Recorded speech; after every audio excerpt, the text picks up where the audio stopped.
Hi hello ಎಲ್ಲರಿಗೂ ನಮಸ್ಕಾರ. ನಾನು ನಿಮ್ಮ ಕಾವ್ಯ. ವೆಲ್ಕಮ್ ಟು ಅಭಿವ್ಯಕ್ತಿ ಕಥಾಲೋಕ. ಮರಳಿ ಬರುವೆಯ ಕಥೆಯ 9ನೇ ಅಧ್ಯಾಯವನ್ನು ಶುರು ಮಾಡೋಣ. ಆಕೆಯ ಮನೆಯ ಮುಂದೆ ತಮ್ಮ ಕಾರ್ ನಿಲ್ಲಿಸಿದ ಆತ ಮನೆಯೊಳಗೆ ಹೆಜ್ಜೆ ಹಾಕಿದರೆ ಬೂಟಿನ ಶಬ್ದ ಕಿವಿಗೆ ಬೀಳುತ್ತಿದ್ದ ಹಾಗೆ ಖುಷಿಯಲ್ಲಿ ಕಣ್ಬಿಟ್ಟ ಕವನ ಅವರು ತಮ್ಮ ಎದೆಯ ಮೇಲಿದ್ದ ಮಗಳ ಫೋಟೋವನ್ನು ದಿಂಬಿನ ಕೆಳಗಾಕಿ ರೂಮಿನಿಂದ ಹೊರಬಂದು, ರೂಪೇಶ್, ನೀವು ಯಾವಾಗ ಬಂದ್ರಿ ಎಂದು ಆಶ್ಚರ್ಯದಲ್ಲಿ ಕೇಳುತ್ತಾ ಅವರತ್ತ ಓಡಿ ಬಂದಳು. ನಿನ್ನೆ ಈವ್ನಿಂಗ್ ಇಂಡಿಯಾ ತಲುಪಿದೆ. ನಿನ್ನನ್ನು ಎಷ್ಟು ಬೇಗ ನೋಡ್ತೀನೋ ಅಂತ ಓಡೋಡಿ ಬಂದಿದ್ದೀನಿ. ಹೇಗಿದೆಯಾ ಕವನ ಎಂದು ಆಲಂಗಿಸಿದ ರೂಪೇಶ್ ಕೇಳಿದರೆ ಅವರ ಎದೆಯ ಮೇಲೆ ತಲೆ ಇಟ್ಟ ಕವನ ಧನ್ಯತಾ ಭಾವನೆಯಲ್ಲಿ ಕಣ್ಮುಚ್ಚಿದಳು. ನೀವು ಕೊಟ್ಟ ಭಿಕ್ಷೆಯಲ್ಲಿ ತುಂಬ ಚೆನ್ನಾಗಿದ್ದೀನಿ. ನೀವು ಹೇಗಿದ್ದೀರಾ? 6 ತಿಂಗಳು ಮೇಲಾಗಿತ್ತು ನಿಮ್ಮನ್ನು ನೋಡಿ. ಬನ್ನಿ ಕೂತ್ಕೊಳ್ಳಿ, ಕಾಫಿ ಮಾಡ್ಕೊಂಡು ಬರ್ತೀನಿ ಎಂದು ಅವರ ಕೈ ಹಿಡಿದು ಸೋಫಾ ಮೇಲೆ ಕೂರಿಸಿ ಹೋದರೆ ರೂಪೇಶ್ ತಮ್ಮ ಬ್ಲೇಸರ್ ಬಿಚ್ಚಿಟ್ಟು ಅಡುಗೆ ಮನೆಗೆ ಹೋದವರನ್ನು ಹಿಂಬಾಲಿಸಿದರು. ಒಲೆಯ ಮೇಲೆ ಹಾಲಿಟ್ಟು ಸಕ್ಕರೆ ಪುಡಿ ಎತ್ತಿಕೊಳ್ಳಲು ಕೈ ಚಾಚಿದ ಕವನಳನ್ನು ಹಿಂದಿನಿಂದ ತಬ್ಬಿದ ರೂಪೇಶ್ ಕೊರಳ ಮೇಲೆ ಮುತ್ತಿಟ್ಟಾಗ ಮುಜುಗರಗೊಂಡ ಕವನ ಉಕ್ಕುತ್ತಿದ್ದ ಹಾಲಿನ ಕಡೆ ತೋರಿಸಿ ಬಿಡಿಸಿಕೊಂಡರು. ತಗೊಳ್ಳಿ, ಕಾಫಿ ಕುಡಿದು ಫ್ರೆಶ್ ಅಪ್ ಆಗಿ, ತುಂಬ ದೂರದಿಂದ ಬಂದಿದ್ದೀರಾ ಎಂದು ಬೀಸಣಿಗೆಯಲ್ಲಿ ಗಾಳಿ ಬೀಸುತ್ತಾ ಹೇಳಿದಾಗ ತಮ್ಮೆದುರು ಕುಳಿತುಕೊಳ್ಳದೆ ನಿಂತೇ ಇದ್ದ ಕವನ ಅವರನ್ನು ಎಳೆದುಕೊಂಡು ತಮ್ಮ ಮಡಿಲಲ್ಲಿ ಕೂರಿಸಿಕೊಂಡ ರೂಪೇಶ್ ಅವರು ತಾವು ಕುಡಿದ ಕಾಫಿಯನ್ನು ಮುಂದೆ ಹಿಡಿದಾಗ ಮುಜುಗರದಲ್ಲಿಯೇ ಕಾಫಿ ಕುಡಿದಳು.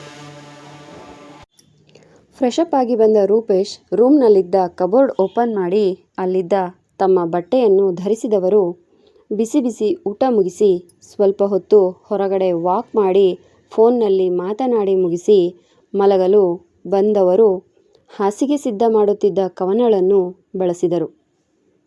ಲೈಟ್ ಆಫ್ ಮಾಡ್ಲಾ ಎಂದು ತುಂಟ ನಗು ನಗುತ್ತಾ ಕೇಳಿದಾಗ ನಸುನಕ್ಕ ಕವನ ಹಾಸಿಗೆಯ ಮೇಲೆ ಅಂಗಾತ ಮಲಗಿದ್ದಳು. ನಾನು ನೆಕ್ಸ್ಟ್ ವೀಕ್ ಫಾರಿನ್ಗೆ ಹೋಗ್ತಾ ಇದ್ದೀನಿ. ಬರೋದು 3-4 ವರ್ಷ ಆಗಬಹುದು ಎಂದು ರೂಪೇಶ್ ಹೇಳಿದರೆ, 3-4 ವರ್ಷನಾ? ಯಾಕೆ, ಏನಾದರೂ ಸಮಸ್ಯೆ ಆಗಿದೆಯಾ ಎಂದು ಗಾಬರಿಯಲ್ಲಿ ಕೇಳಿದಳು ಕವನ. ಸಮಸ್ಯೆ ಅಲ್ಲ, ನಾನು ಅಮೇರಿಕಾದಲ್ಲಿ ಹಾಸ್ಪಿಟಲ್ ಓಪನ್ ಮಾಡ್ತಿದ್ದೀನಿ. ಅದರ ಕೆಲಸವೆಲ್ಲ ಮುಗಿಯೋಕ್ಕೆ 3-4 ವರ್ಷ ಆಗುತ್ತೆ. ಅಲ್ಲಿ ತನಕ ನಾನು ಅಲ್ಲೇ ಇರಬೇಕು. ನಿನ್ನನ್ನು ತುಂಬ ಮಿಸ್ ಮಾಡ್ಕೊಳ್ತೀನಿ. ಆದರೆ ಪ್ರತಿದಿನ ವಿಡಿಯೋ ಕಾಲ್ ಮಾಡ್ತೀನಿ, ಅಟೆಂಡ್ ಮಾಡಬೇಕು. ನೀನು ನಾನಿಲ್ಲದ ಈ 3-4 ವರ್ಷದಲ್ಲಿ ಆ ಬಂಗಾರಮ್ಮ ಏನಾದರೂ ತೊಂದರೆ ಕೊಟ್ಟರೆ ತಕ್ಷಣ ನನಗೆ ತಿಳಿಸು, ಸರಿನಾ ಎಂದರು. ಸರಿ, ನಿಮ್ಮ ಯಶಸ್ಸಿನ ದಾರಿಗೆ ನಾನ್ಯಾಕೆ ಅಡ್ಡ ಬರಲಿ? ನೀವು ಅಂದ್ಕೊಂಡ ಕೆಲಸದಲ್ಲಿ ಯಶಸ್ಸು ಸಿಗಲಿ. ಆದರೆ ಜೋಪಾನ, ಸರಿಯಾದ ಸಮಯಕ್ಕೆ ಊಟ ತಿಂಡಿ ಮಾಡಿ ಎಂದು ಕವನ ಹೇಳಿದಾಗ, ಸರಿಮಾ, ಆಯಿತು. ಹಾಗೆ ಮಗಳು ಕಾಲೇಜಿಗೆ ಸೇರಿದ್ಲಾ? ವಸಿಷ್ಠ ಗ್ರೂಪಿಗೆ ಸೇರಿದಾಳ್ ತಾನೆ ಎಂದು ಕೇಳಿದಾಗ, ಹೌದು, ನಿಮ್ಮ ಗೆಳೆಯನ ಇನ್ಸ್ಟಿಟ್ಯೂಷನ್ಗೆ ಸೇರಿದಾಳೆ ಎಂದಳು ಕವನ. ಒಳ್ಳೆ ಇನ್ಸ್ಟಿಟ್ಯೂಷನ್ ಅದು. ಅವಳು ಮೆಡಿಕಲ್ ಮುಗಿಸ್ತಿದ್ದ ಹಾಗೆ ನಮ್ಮ ಹಾಸ್ಪಿಟಲ್ನಲ್ಲೇ ಕೆಲಸ ಕೊಡ್ತೀನಿ. ಈ 3-4 ವರ್ಷ ಅಷ್ಟೇ. ಆನಂತರ ನಿನ್ನನ್ನೂ ಸಹ ಕರ್ಕೊಂಡು ಹೋಗ್ತೀನಿ ಎಂದು ಹೇಳಿದಾಗ ಆಶ್ಚರ್ಯಗೊಂಡ ಕವನ ಅವರು ಕಣ್ಣರಳಿಸಿ ನೋಡಿದಳು. ಎಂಥ ಕಿರಾತಕ ಅವನು! ಸಮಯ ನೋಡಿಕೊಂಡು ನನ್ನ ಮೇಲೆ ವಾಟರ್ ಬಲೂನ್ ಎಸೆದು ಅವಮಾನ ಮಾಡಿದ್ದಾನೆ. ಅವನನ್ನು ಸುಮ್ಮನೆ ಬಿಡಲ್ಲ ನಾನು. ಪ್ರಿನ್ಸಿಪಲ್ ಕಂಪ್ಲೇಂಟ್ ಅದು ಇದು ಅಂತ ಹೋದರೆ ಅವನು ಈ ಕಾಲೇಜಿನ ಓನರ್ ಮಗ ಅಂತ ಅವನಿಗೆ ಪನಿಷ್ಮೆಂಟ್ ಕೊಡಲ್ಲ. ಅವನಿಗೇನಿದ್ರೂ ಈ ಕೃತಿ ದಾರಿನೇ ಸರಿ ಎಂದು ರೂಮಿನಲ್ಲಿ ಕುಳಿತು ಯೋಚಿಸುತ್ತಿದ್ದ ಕೃತಿ ಗೆಳತಿಯ ಕೂಗಿಗೆ ಅವಳತ್ತ ನೋಡಿದಳು. ನಾಳೆ ಯಾವ ಡ್ರೆಸ್ ಹಾಕ್ತೀಯ ಕೃತಿ ಎಂದು ಕೇಳಿದ ಪ್ರಿಯಾ ತನ್ನ ಕಬೋರ್ಡ್ ಓಪನ್ ಮಾಡಿ ಬಟ್ಟೆ ಹುಡುಕುತ್ತಿದ್ದಳು. ಯಾವ ಡ್ರೆಸ್ ಅಂದರೆ ಮಾಮೂಲಿ ಜೀನ್ಸ್ ಪ್ಯಾಂಟ್ ಟಾಪ್ ಅಷ್ಟೇ ಎಂದು ಹೇಳಿದವಳು ಹಾಸಿಗೆ ಮೇಲೆ ಅಂಗಾತ ಮಲಗಿ ಪುಸ್ತಕ ಹಿಡಿದಳು. ಅಯ್ಯೋ, ಮರ್ತು ಹೋಯ್ತಾ ನಿಂಗೆ? ನಾಳೆ ನಮಗೆ ಫ್ರೆಷರ್ಸ್ ಪಾರ್ಟಿ ಇದೆ. ಬೆಳಗ್ಗೆ ಕಾಲೇಜ್ ಆಡಿಟೋರಿಯಂನಲ್ಲಿ ಫಂಕ್ಷನ್ ನಡೆದರೆ ನೈಟ್ ನಮ್ಮ ಸೀನಿಯರ್ಸ್ ಎಲ್ಲ ಸ್ವಿಮ್ಮಿಂಗ್ ಪೂಲ್ ಪಾರ್ಟಿ ಕೊಡ್ತಿದ್ದಾರೆ. ಕ್ಲಾಸ್ನಲ್ಲಿ ಬಂದು ಸೀನಿಯರ್ಸ್ ಎಲ್ಲ ಹೇಳಿದ್ರಲ್ಲ, ಎಲ್ಲಿತ್ತು ನಿನ್ನ ಗಮನ ಎಂದಳು ಪ್ರಿಯಾ. ನನ್ನ ಗಮನ ಅಲ್ಲೇ ಇತ್ತು, ಎಲ್ಲನೂ ಕೇಳಿಸ್ಕೊಂಡಿದ್ದೀನಿ. ನಾನು ಫ್ರೆಷರ್ಸ್ ಪಾರ್ಟಿ ಬಗ್ಗೆ ನಂಗೆ ಅಷ್ಟೊಂದು ಇಂಟ್ರೆಸ್ಟ್ ಇಲ್ಲ. ನಾಳೆ ಕಾಲೇಜಿಗೆ ಹೋಗದೆ ಹಾಸ್ಟೆಲ್ನಲ್ಲೇ ಉಳ್ಕೊಂಡು ಲೈಬ್ರರಿಯಿಂದ ತಂದಿರೋ ಬುಕ್ಸ್ ಓದ್ತೀನಿ ಎಂದಳು ಕೃತಿ. ವಾಟ್, ನಾಳೆ ನೀನು ಬರಲ್ವಾ? ದಿಸ್ ಇಸ್ ಟೂ ಮಚ್ ಕೃತಿ. ನಾವು ಪಾರ್ಟಿಗೆ ಹೋಗ್ತಿದ್ದೀವಿ ಅಷ್ಟೇ. ನಾನಂತೂ ಫ್ರೆಷರ್ ಪಾರ್ಟಿಗೆ ತುಂಬ ಎಕ್ಸೈಟೆಡ್ ಆಗಿದ್ದೀನಿ. ನಮ್ಮ ಬೋರ್ಡಿಂಗ್ ಸ್ಕೂಲಲ್ಲಿ ಓದ್ತಿರ್ಬೇಕಾದ್ರೆ ನಾರ್ಮಲ್ ಫಂಕ್ಷನ್ ಆಗ್ತಿದ್ದದ್ದು. ಇದು ದೊಡ್ಡ ಸಂಸ್ಥೆ. ಎಲ್ಲರೂ ಕೂಡ ಪಾರ್ಟಿ ಪಬ್ ಅಂತ ಎಂಜಾಯ್ ಮಾಡೋರು. ಬೆಳಗಿನ ಫಂಕ್ಷನ್ ಬೋರ್ ಆದರೂ ಕೂಡ ನೈಟ್ ಫಂಕ್ಷನ್ ಕಲರ್ಫುಲ್ ಆಗಿರುತ್ತೆ. ನಾನಂತೂ ಅಟೆಂಡ್ ಮಾಡಲೇಬೇಕು. ಇಲ್ಲಿ ನನಗೆ ಇನ್ನೂ ಫ್ರೆಂಡ್ಸ್ ಯಾರೂ ಆಗಿಲ್ಲ. ನಾನೊಬ್ಬಳೇ ಹೇಗೆ ಹೋಗಲಿ? ಪ್ಲೀಸ್ ಕೃತಿ, ನೀನು ಬರ್ತಿದ್ಯಾ ಅಷ್ಟೇ. ನೀನು ಬರಲಿಲ್ಲ ಅಂದರೆ ನನಗೆ ಅಳು ಬರುತ್ತೆ ಎಂದು ಪ್ರಿಯಾ ಅಳುವಂತೆ ಮುಖ ಮಾಡಿದಾಗ ಗೆಳತಿಯ ಕಡೆ ತಿರುಗಿ ನೋಡಿ ತಲೆ ಕೆರೆದುಕೊಂಡ ಕೃತಿ ಮೇಲೆದ್ದು ಅವಳ ಪಕ್ಕ ಹೋಗಿ ಕುಳಿತುಕೊಂಡು, ಸರಿ, ಈಗೇನಾಯಿತು ಅಂತ ಈ ರೀತಿ ಹೇಳ್ತಿದೀಯಾ? ಈಗೇನು, ನಾಳೆ ನಾನು ಬರಬೇಕು ತಾನೆ? ಬರ್ತೀನಿ ಬಿಡು, ಕಣ್ಣಲ್ಲಿ ಗಂಗೆ ಕಾವೇರಿ ಹರಿಸ್ಬೇಡ ಎಂದು ಕೃತಿ ಹೇಳಿದಾಗ ತುಂಟಳಂತೆ ನಕ್ಕ ಪ್ರಿಯಾ ಗೆಳತಿಯನ್ನು ತಬ್ಬಿಕೊಂಡಳು. ಥ್ಯಾಂಕ್ ಯು ಸೋ ಮಚ್ ಕಣೆ. ನನಗಂತೂ ಈ ರೀತಿ ಪಾರ್ಟಿ ಅಂದರೆ ತುಂಬ ಇಷ್ಟ ಇದೆ ಅಂತ ನಿಂಗೆ ಗೊತ್ತಲ್ವಾ? ಆದರೂ ಯಾಕೆ ಮೊದಲು ಬರಲ್ಲ ಅಂತ ಹೇಳಿದೆ ಎಂದಳು ಪ್ರಿಯಾ. ಸೀನಿಯರ್ಸ್ ಅಂದರೆ ಆ ಇಡಿಯಟ್ ಕೂಡ ಬರ್ತಾನೆ. ಈ ಕಾಲೇಜಿಗೆ ಅವನೇ ಓನರ್ ಅಲ್ವಾ? ಅಂದಮೇಲೆ ಪಾರ್ಟಿ ಎಲ್ಲ ಅವನದೇ ಅರೇಂಜ್ಮೆಂಟ್ ಆಗಿರುತ್ತೆ. ಅಲ್ಲೆಲ್ಲ ಅವನದ್ದೇ ಓಡಾಟ ಇರುತ್ತೆ. ಅದಕ್ಕೆ ನಾನು ಬರಲ್ಲ ಅಂತ ಹೇಳಿದ್ದು. ಆದರೆ ನೀನು ಇಷ್ಟೊಂದು ಹಠ ಮಾಡ್ತಿದ್ದೀಯಾ ಅಂದರೆ ಒಂದು ಪ್ರಯತ್ನ ಇರಲಿ. ಇಲ್ಲೆಲ್ಲ ಪಾರ್ಟಿ ಹೇಗಿರುತ್ತೆ ಅಂತ ಗೊತ್ತಿಲ್ವಲ್ಲ. ಫಸ್ಟ್ ಟೈಮ್ ಹೋಗ್ತಿದ್ದೀವಿ, ಹುಷಾರಾಗಿ ಹೋಗೋಣ ಅಷ್ಟೇ ಎಂದಳು ಕೃತಿ. ಓ, ಅಂದರೆ ಕೃತಿ ಮೇಡಮ್ ಅವರು ಅಭಿರಾಮ್ ವಸಿಷ್ಠ ಅವ್ರಿಗೆ ಹೆದರಿದ್ದಾರೆ? ಕೃತಿ, ಇದು ನೀನೇನಾ? ಹೋಗಿ ಹೋಗಿ ಹುಡುಗನಿಗೆ ಹೆದರ್ತಾ ಇದೆಯಲ್ಲ ಎಂದು ಅವಳ ವೀಕ್ನೆಸ್ ಗೊತ್ತಿದ್ದ ಪ್ರಿಯಾ ಕೆಣಕಿದಳು. ಶಟಪ್. ನಾನೇನು ಆ ಇಡಿಯಟ್ಗೆ ಹೆದರಿ ಬರಲ್ಲ ಅಂತ ಹೇಳ್ತಿಲ್ಲ. ಅವನನ್ನು ನೋಡಬೇಕಾಗುತ್ತೆ ಅಂತ ಬರಲ್ಲ ಅಂತ ಹೇಳಿದೆ ಅಷ್ಟೆ. ನೋಡ್ತಿರು, ಇವತ್ತು ನಮಗೆ ವಾಟ್ರ್ ಬಲೂನ್ ಎಸೆದು ಅವಮಾನ ಮಾಡ್ದ ಅಲ್ವಾ? ನಾಳೆ ಅವನನ್ನು ಸ್ವಿಮ್ಮಿಂಗ್ ಪೂಲ್ಗೆ ತಳ್ಳಿಲ್ಲ ಅಂದರೆ ನನ್ನ ಹೆಸರು ಕೃತಿನೇ ಅಲ್ಲ ಎಂದು ಹೇಳಿದವಳು ಕೋಪದಲ್ಲಿ ಬುಸುಗುಡುತ್ತಿದ್ದರೆ ಗೆಳತಿ ಮೊದಲಿನಂತೆ ಆ್ಯಕ್ಟಿವ್ ಆಗಿದ್ದಕ್ಕೆ ಮನದಲ್ಲೇ ನಕ್ಕ ಪ್ರಿಯಾ ಅವಳ ಮುಂದೆ ಒಂದೆರಡು ಬಟ್ಟೆಗಳನ್ನು ಹಿಡಿದು, ನೋಡು, ಮಾರ್ನಿಂಗ್ ಫಂಕ್ಷನ್ಗೆ ನಾನು ಈ ಕುರ್ತಾ ಪೈಜಾಮ ಹಾಕ್ಕೋತೀನಿ, ಸಂಜೆ ನೈಟ್ ಪಾರ್ಟಿಗೆ ಗೌನ್ ಹಾಕ್ತೀನಿ.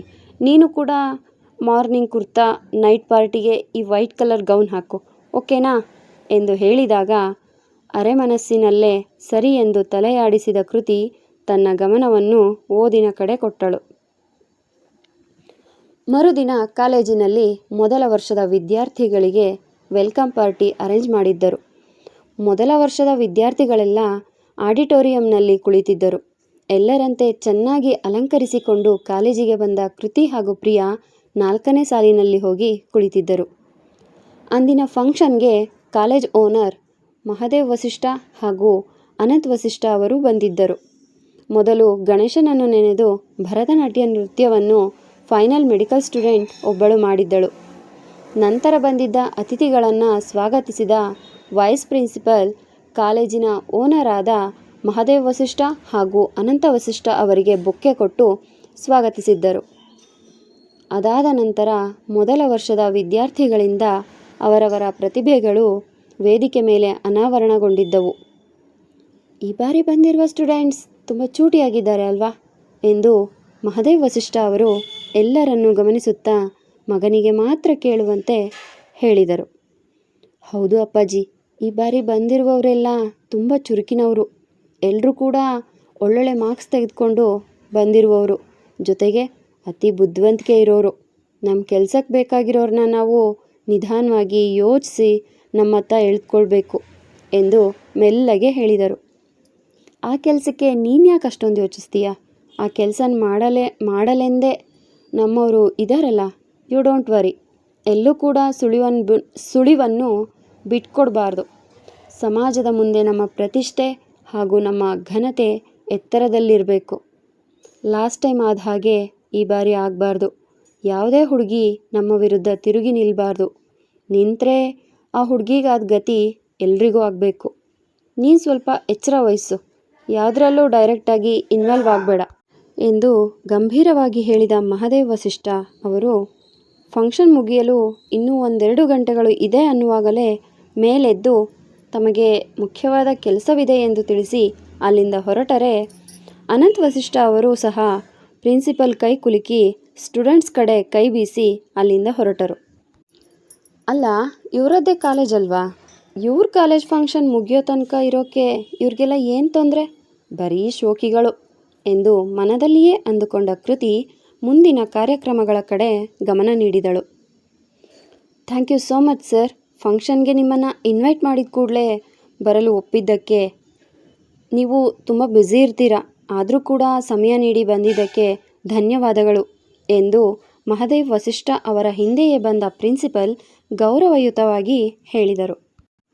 ಇಟ್ಸ್ ಓಕೆ, ನನ್ನದೇ ಕಾಲೇಜ್ ಫಂಕ್ಷನ್ಗೆ ನಾನು ಬರದೇ ಇರೋಕ್ಕಾಗುತ್ತಾ? ನಾವು ಕ್ಯಾಬಿನ್ನಲ್ಲಿರ್ತೀವಿ, ಅಭಿರಾಮ್ನ ಕಳುಹಿಸಿ ಎಂದು ತಮ್ಮ ಪರ್ಸ್ನಲ್ ಕ್ಯಾಬಿನ್ ಹೊಕ್ಕರೆ ಅನಂತ ವಸಿಷ್ಠ ಅವರು ಕೂಡ ತಮ್ಮ ತಂದೆಯನ್ನು ಹಿಂಬಾಲಿಸಿದರು. ಇತ್ತ ತನ್ನ ಗುಂಪಿನೊಂದಿಗೆ ಕೊನೆಯ ಸಾಲಿನಲ್ಲಿ ಕುಳಿತು ಜೂನಿಯರ್ಸ್ಗಳಿಗೆ ಕಾಟ ಕೊಡುತ್ತಿದ್ದ ಅಭಿರಾಮ್ ಅಟೆಂಡರ್ ಬಂದು ಅವನ ಅಜ್ಜ ಹಾಗೂ ತಂದೆ ಕರೆಯುತ್ತಿರುವ ವಿಷಯ ತಿಳಿಸಿದಾಗ ಆಡಿಟೋರಿಯಂನಿಂದ ಹೊರ ಹೆಜ್ಜೆ ಹಾಕಿದನು. ಅಬ್ಬಾ, ತುಂಬ ಸೆಕೆ ಅನ್ನಿಸ್ತಿದೆ ಪ್ರಿಯಾ. ನನ್ನ ಬಾಟ್ಲಲ್ಲಿ ನೀರು ಖಾಲಿಯಾಗಿದೆ, ನಿನ್ನ ಹತ್ರ ನೀರಿದ್ರೆ ಕೊಡು ಎಂದು ಕೃತಿ ಕೇಳಿದಾಗ ಇಲ್ಲವೆಂದ ಪ್ರಿಯಾ ಖಾಲಿ ಬಾಟಲ್ನ ತೋರಿಸಿದಳು. ಸರಿ, ನೀನು ಡ್ಯಾನ್ಸ್ ನೋಡ್ತಾ ಇಲ್ಲೇ ಕುಳಿತಿರು, ನಾನು ಹೋಗಿ ನೀರು ಕುಡಿದು ಬರ್ತೀನಿ ಎಂದು ಹೇಳಿದವಳು ಆಡಿಟೋರಿಯಂನಿಂದ ಹೊರಗೆ ಹೋಗುವಳು. ಫಿಲ್ಟರ್ ನೀರಿರುವ ಕಡೆ ಹೋದವಳು ನೀರು ಕುಡಿದು ಇನ್ನೇನು ಅಲ್ಲಿಂದ ಹೋಗಬೇಕು ಅನ್ನುವಷ್ಟರಲ್ಲಿ ಮುಖಕ್ಕೆ ಮಾಸ್ಕ್ ಹಾಕಿದ್ದ ವ್ಯಕ್ತಿ ಒಬ್ಬ ಯಾವುದೋ ಹುಡುಗಿಯ ಕೈಯನ್ನು ಬಲವಂತವಾಗಿ ಎಳೆದುಕೊಂಡು ಹೋಗುತ್ತಿರುವುದನ್ನು ಕಂಡು ಮೊದಲು ಗಾಬರಿಯಾದರೂ ನಂತರ ತನ್ನ ಬುದ್ಧಿಶಕ್ತಿಗೆ ಕೆಲಸ ಕೊಟ್ಟು ಸದ್ದಾಗದಂತೆ ಅವರನ್ನು ಹಿಂಬಾಲಿಸಿದಳು. ಬಾಯಿ ಮುಚ್ಕೊಂಡು ಬಾ, 3 ದಿನದಿಂದ ನಮ್ಮ ಹತ್ರ ಬರದೆ ಎಲ್ಲಿಗೆ ಹೋಗಿದ್ದೆ? ಇವತ್ತು ನೀನು ಬರಲೇಬೇಕು ಎಂದು ಆಕೆಯನ್ನು ಎಳೆದುಕೊಂಡು ಹೋಗುತ್ತಿದ್ದ ವ್ಯಕ್ತಿ ತಮ್ಮನ್ನು ಯಾರೋ ಹಿಂಬಾಲಿಸುತ್ತಿದ್ದಾರೆ ಅಂತ ಅನಿಸಿ ಹಿಂದೆ ತಿರುಗಿ ನೋಡಿದರೆ ಮರೆಯಾದ ಕೃತಿ ಉಸಿರು ಬಿಗಿ ಹಿಡಿದಿದ್ದಳು. ಅನುಮಾನಗೊಂಡ ಆ ವ್ಯಕ್ತಿ ಕೃತಿ ಇದ್ದ ಕಂಬದತ್ತ ವೇಗವಾಗಿ ಹೆಜ್ಜೆ ಇಡುತ್ತಾ ಬಂದಾಗ ಸಡನ್ನಾಗಿ ಆ ವ್ಯಕ್ತಿಯ ಮುಂದೆ ನಿಂತ ಅಭಿರಾಮ್ ವಸಿಷ್ಠ ಕಂಬಕ್ಕೆ ಒರಗಿ ನಿಂತು ಹುಬ್ಬು ಕುಣಿಸಿ ಏನೆಂದು ಕೇಳಿದ. ನೀನು ಲ್ಯಾಬ್ ಅಸಿಸ್ಟೆಂಟ್ ಅಲ್ವಾ? ಇಲ್ಲೇನು ಮಾಡ್ತಿದ್ಯಾ?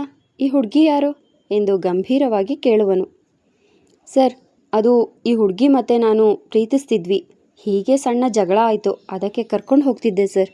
ಯಾರೋ ಹಿಂದೆ ಬಂದಂದಾಯಿತು, ಅದಕ್ಕೆ ಬಂದೆ ಅಷ್ಟೆ ಎಂದು ತಡವರಿಸದೆ ಧೈರ್ಯವಾಗಿ ಸುಳ್ಳು ಹೇಳಿದ.